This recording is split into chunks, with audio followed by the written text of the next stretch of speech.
காரைக்குடியில் இன்று பங்குனி உத்திரம் பௌர்ணமி திருவிழா. கம்பனடிப்பொடி கம்பன் மண்டபத்தில் 50க்கும் மேற்பட்ட கம்பன் கழகங்கள் அத்துணை பேரும் வந்திருந்து நம்ம கம்ப பாரதி என்று புகழ் பெற்ற இலங்கை ஜெயராஜ் ஐயா தலைமையில் அருமையானதொரு நிகழ்வு. தெய்வ பிரவியான ராமன் மனிதனாக இருந்தபோது, எப்போது தந்தை இறந்த போதா, தன் மனைவியை மாற்றான் தூக்கி சென்று போது தனித்திருந்த நாளா, லட்சுமணனை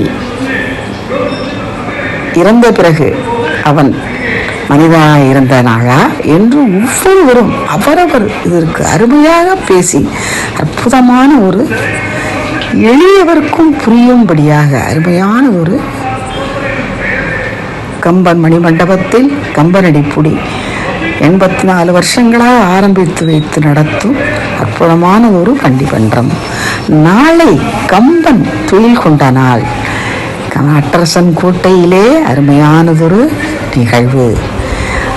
அனைவரும் வாரீர். நாட்டரசன் கோட்டையில் கம்பன் துயில் கொள்ளும் இடத்திலிருந்து அந்த இடத்தில் மண் எடுத்து குழந்தைகளுக்கு சிறிது நாட்டில் தடவினாலோ கரைத்து குடித்தாலோ ஒரு நன்றாக படித்து பெரும் அறிவாளிகளாக மாறுவார்கள் என்பது ஐதீகம்.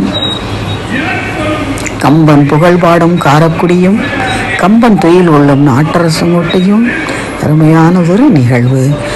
பார்க்கையிலே சப்ஸ்கிரைப் டச் பண்ணிட்டு பாருங்க. அற்புதமாக அருமையாக வாழ்வில் நினைப்பதெல்லாம் நடந்து நிம்மதியான ஒரு வாழ்வு. நாம் எப்பவும் இறை நினைப்பிலே இருந்தால் நிச்சயம் இறைவன் நம்மை எந்த வகையிலேயாவது தோன்றி அருள் காட்சி தருவான்.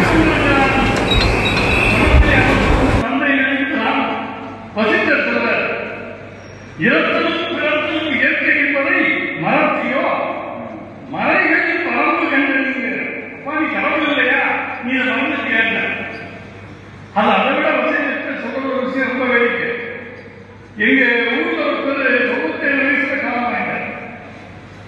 அப்ப ஊர் நிறைய சுவரொட்டி விட்டிருந்தாரே நான் பார்த்தேன். அவர் பேரை போட்டு எந்த தேதியை போட்டு அவர் அகால மரணம் என்றாலும் போட்டுனாங்க. சரி, தெரியாம போட்டாங்க, பாவம் மொழி தெரியலன்னு அப்புறம் நான் போய் ஆத்தலாம் சொல்லிட்டு, ஐயா உங்க சுவரொட்டியில் ஒரு சின்ன தப்பு, அது ரொம்ப சின்ன வயசுல சாகக்கூடாத காலத்துல இருந்தாலும் அகால மரணம் போடணும், இவங்களுக்கு போடக்கூடாதுன்னு அவங்க சொன்னாங்க. சரியாதான் போட்டுனாங்க.